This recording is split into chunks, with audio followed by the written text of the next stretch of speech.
Bhimabai park के अंदर आज विजयनगर गाजियाबाद के अंदर एक बड़ी जनसभा हुई, जिसमें जो है तमाम बसपा के नेता इस मंच पे इकट्ठा हुए।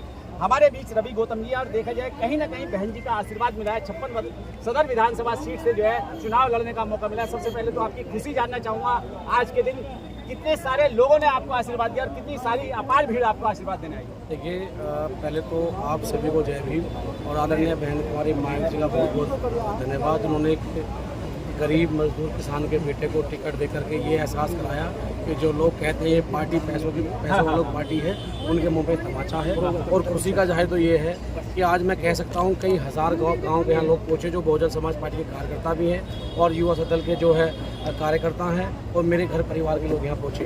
तो खुशी आप देख सकते हैं। और खुशी का आलम उस दिन होगा जिस दिन जीत करके हम लोग बहन जी के देख करके बहन जी को मजबूत करने का हम काम करेंगे। और बड़ा लंबा सफ़र रहा संघर्ष से निकलते हुए, लेकिन कहते हैं कि सत्य की जीत होती है। पूर्व में हमारे बहुत सारे मित्र रहे, आनंद फानंद में कुछ निर्णय ऐसे लिए गए जिनसे कुछ समय के लिए होता उनके शब्दों में कि समाज का भला होता, लेकिन अगर लंबी रेस जीतनी है, अगर लंबा मूवमेंट करना है, तो मान्यवर काशीराम साहब, बाबा साहब की जो बनाई विचारधारा है उनके साथ खड़ा होना होगा, जिनमें आदरणीय बहन कुमारी जी काम कर रही है। तो आज हम अपने घर में प्रत्याशी बन के और परिवार के बीच रह करके जो हम काम करेंगे, उस काम से निश्चित ही बहुजन समाज के लोगों को मजबूती मिलेगी और ये हमारा घर है। रवि गौतम जी, देखा जाए कहीं ना कहीं जो है गाजियाबाद की सड़कों से लेके दिल्ली के जंतर मंतर तक रवि गौतम ने जो है पैदल मार्च भी किया, बाइक रैली भी की, और इसके साथ साथ तमाम आंदोलन में लाठी डंडे भी खाए, जेल की भी हवा खानी पड़ी। क्या उस संघर्ष का ही नतीजा है कि आज रवि गौतम एक विधानसभा सीट पर प्रत्याशी है? महापुरुषों ने लिखा है, जिस समाज का इतिहास नहीं होता उसका इतिहास बना नहीं सकता, और पैरासूट से आने वाले लोग कभी भी समाज का दर्द नहीं जान सकते। ऐसे कौन से हिंदी बेल्ट राज्य की पुलिस की लाठी हमारी कमर पे ना छपी हो जो ना लगी हो, आप भली बात जानते हैं। ऐसा कौन सा भारत का हिंदी बेल्ट का कोना ना हो जहां हमने आंदोलन ना किए हों। लेकिन संघर्ष से तब तक निकलना और मूवमेंट को समझना, वो उस परिवार से सीखना चाहिए जहां से बहन ने सीखा, तो हमने वहीं से प्रेरणा ली है। और रही बात गाजियाबाद से निकलने की, तो देखिए गाजियाबाद मेरा घर है, मेरा जो है जन्मभूमि मेरठ है, मेरी कर्म भूमि का गाजियाबाद गौतम बुद्ध नगर है। तो आज मुझे राजनीतिक रूप से सेवा करने का मौका मिला है, तो मैं उस मौके को छोड़ना नहीं चाहूँगा। राजनीतिक रूप से जो बाबा साहब ने कहा, काशीराम साहब ने कहा, जब तक राजनीतिक ताकत तुम्हारे पास नहीं है तो हम कुछ नहीं कर सकते। ये बात मैंने आदरणीय बहन जी से भी कहा था कि संगठन होना बहुत ज़रूरी है, क्योंकि संगठन आदमी को तपा कर निकालता है और सैकड़ों हज़ारों नेता बनाता है। और उसके बाद राजनीति वो चीज़ है कि जब आदमी निखर के जाता है तो आप संविधान के ताकत को राजनीतिक रूप से आगे बढ़ा सकते हैं। तो हमने वो काम किया। रवि गौतम जिसने जो है 2017 में जिसके लिए आंदोलन करा, मंच लगाया, भीड़ इकट्ठी करी, आज वो पार्लियामेंट के अंदर है, और रवि गौतम आज तैयारी कर रहे हैं विधानसभा की। कैसे देखते हैं इस बात को? देखिए, जिस आप हमारे संघर्ष के साथी की बात कर रहे हैं, हाँ।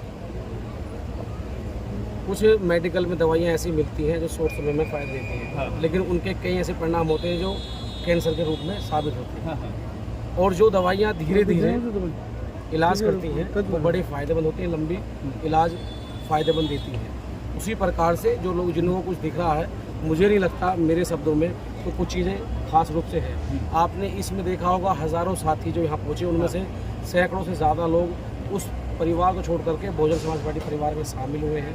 हज़ारों युवा अगर वो चाहते तो कहीं और चले जाते, वो युवा से साथ मिलकर आज बहुजन समाज पार्टी को पीछे हो जाओ भैया। तो मैं बस इतना ही कहना चाहूँगा, जो जहाँ है उसे बधाई है, लेकिन अपना घर एक परिवार बहुजन समाज पार्टी है, इसको बचाना है। ये मूवमेंट गाजियाबाद के प्रमुख मुद्दों की बात करते हैं। हम आते हैं गाजियाबाद के अंदर।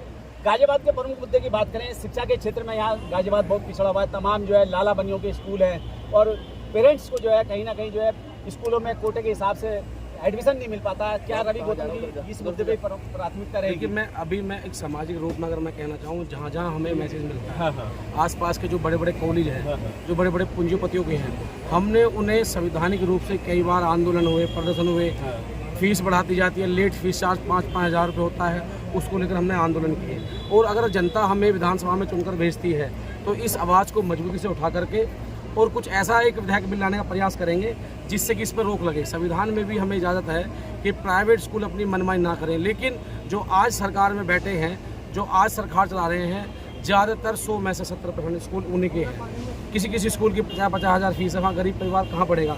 तब कि बाबा साहब ने लिखा है कि इंटर तक शिक्षा निःशुल्क होनी चाहिए।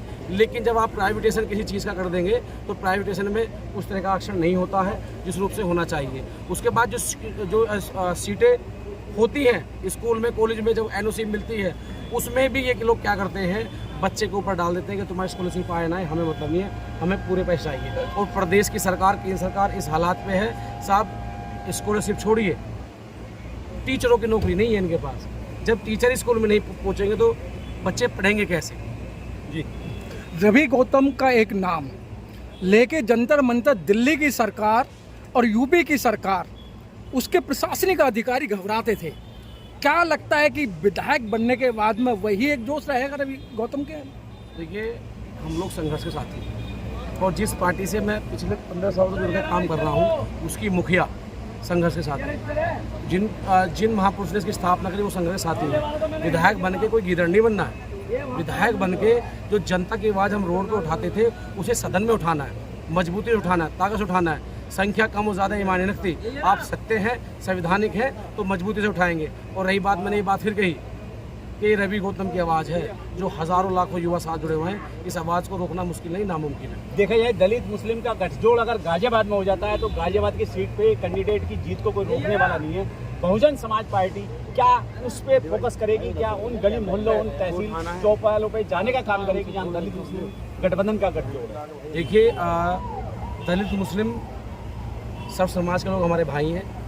हमारी पार्टी का एजेंडा शुरू से रहा है कि सब समाज के मान सम्मान को रखते हुए उनकी समस्या को लेकर आगे चलना है।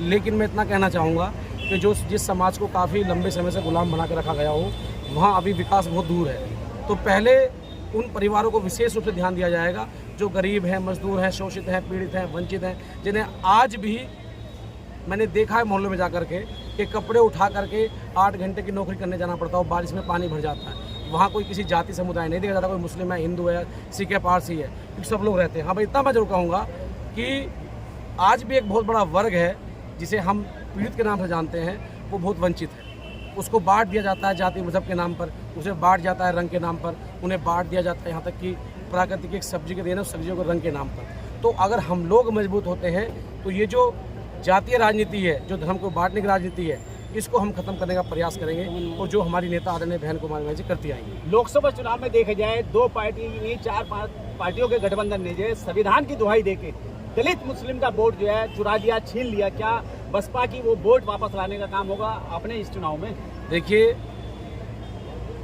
जिन लोगों ने संविधान दिखाया, पूर्व में भी उन्होंने संविधान बदलाव किए, आज भी किए। मैं अपने समाज से अपील करता हूँ हाथ जोड़ करके, अपना मारा छाए में गिरता है। मैं कोई नेता नहीं हूँ, मेरे शब्द हमेशा देहाती टाइप होते हैं कि जिन लोगों ने संविधान दिखाया और जब SC/ST एक्ट में संशोधन किया जा रहा था, उनको प्रताड़ित किया जा रहा था। चाहे आप 2 अप्रैल 2018 का आंदोलन देख लीजिए, गिनी चुनी कुछ पार्टियों ने समर्थन किया, लेकिन रोड पे बहुजन समाज पार्टी या समाज के संगठन उतरे। अब जो एक निर्णय दिया गया हाल ही में 1 अगस्त को, उसमें भी जो सुप्रीम कोर्ट की मान रही, सबसे बड़ी पहल करने वाली आदरणीय बहन कुमारी मायावती जी थी, जो संविधान को बचाने का प्रयास कर रही थी। कौन से नेता बाहर निकल कर आए, इन्होंने बात करी तो संविधान खत्म का हवाला दिखा करके ये सिर्फ एक ड्रामा है, एक बकवास है। ऐसे नेताओं से बच के रहना है, अपनी पार्टी को मजबूत करना है। संविधान वही बचा सकता है जो संविधान की रखवाल करता है। आखिर में चलते चलते क्या मैसेज जनता से अपील क्या करेंगे? मेरे देखो, हमारी तरफ से बहुजन समाज पार्टी तरफ से अपील है कि जो जैसी चुनाव आयोग अपनी घोषणा करेगा तो जहाँ जहाँ चुनाव है वहाँ वोट करें। खास करके जो उत्तर प्रदेश में 10 सीटें हैं और उसमें से विशेष सीट, क्योंकि एक SC के बेटे को जनरल सीट पे बहन जी ने लड़वाने का काम किया है। कई दशकों बाद ये मौका मिला है, तो मेरे सभी परिवार के लोग, बहुजन समाज पार्टी के लोग छुट्टी करके, मैं DM से भी गुजारिश करूँगा कि उस दिन जो इस विधानसभा के हैं उसको एक छुट्टी का दिन घोषित किया जाए, जो वोट कर सके, क्योंकि हमारे लोग 8 घंटे काम करने वाले लोग हैं।